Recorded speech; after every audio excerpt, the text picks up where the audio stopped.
discussing things and what have you. Every time I smoked a joint, I said, I dedicate to him. Every package I sold, I dedicated to him. Things started changing. 1983, I get this urge to go back.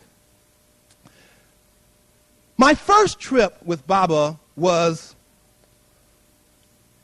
a son coming home to his mother, who has not seen him in a long time. And you know, moms are like, oh, my baby, won't care what you could be Charles Manson, oh, my baby, okay, they're glad to see you. That was my first trip, and the last trip of that nature. Second trip, Dad was hanging out at home. Now, Dad's attitude is decidedly different. I kicked your butt out of here in the first place. What you doing back? So I came back that second trip. Baba calls me in for an interview. So I'm in the interview room, and he says, how are you doing? Like I said, that first trip, we were tight. You know, we were, hanging out, So I go up and I throw my arm around him. I say, oh, I'm doing great, Baba. And he's like,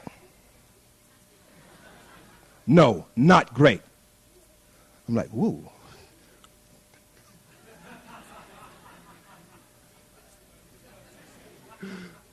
And he started getting on my case.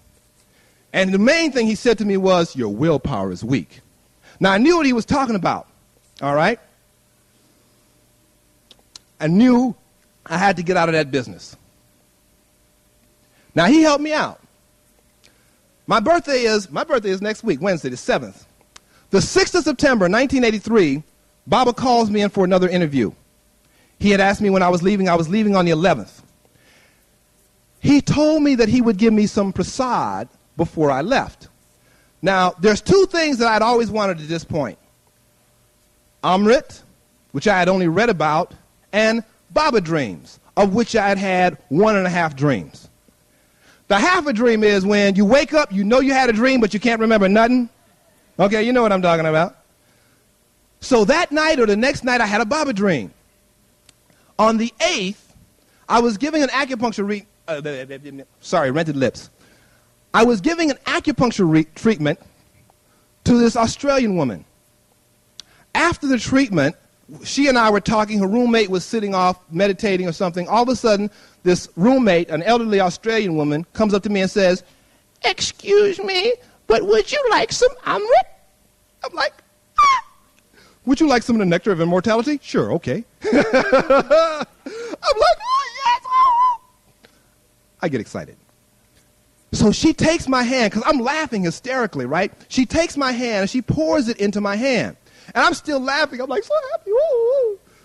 And she says, well, taste it, put it on your tongue. And so I start to taste it. But even before that, I felt this like vibration in my palm, okay?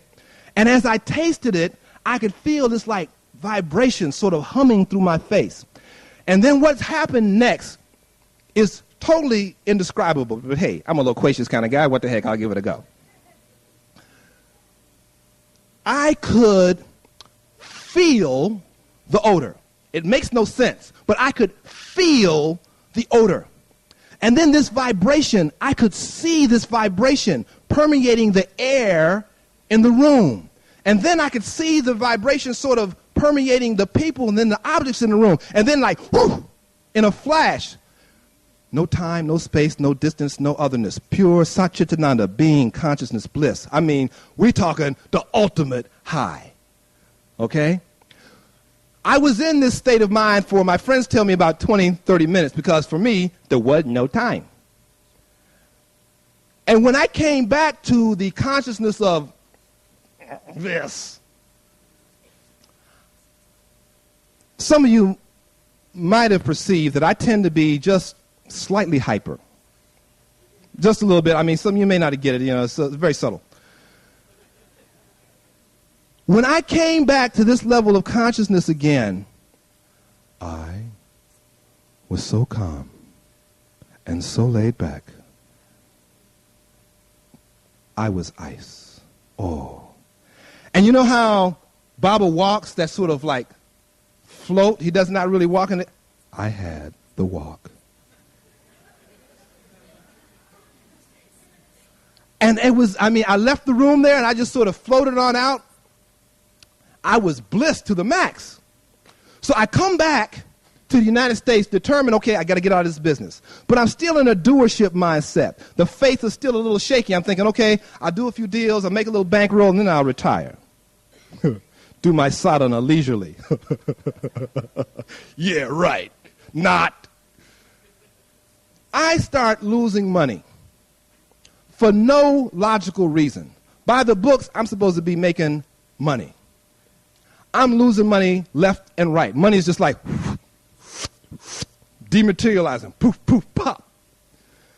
Finally, one day, January 18th, 1984, Friday, I get the message. It's about faith. Now, at this time, I was in debt. I owed several $1,000s, most of it to one guy.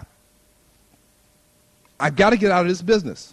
I call this guy up and I say, look, I don't know when or if I'll be able to pay you this money, but I can't do this anymore.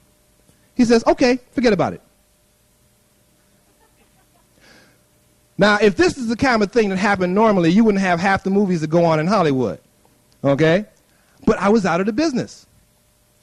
Now, Baba had told me on my first interview, he said to me, you worry about money, you worry about health, you worry about your career. He says, you don't worry about these things. I will take care.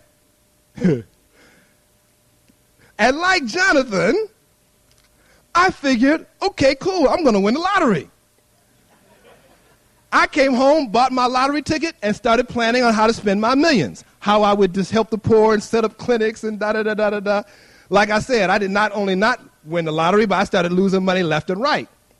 See, the trick is this. He tells you not to worry. That means that you must be in a situation that is right for worry and then not worry. If you're a millionaire, you don't need to worry about money.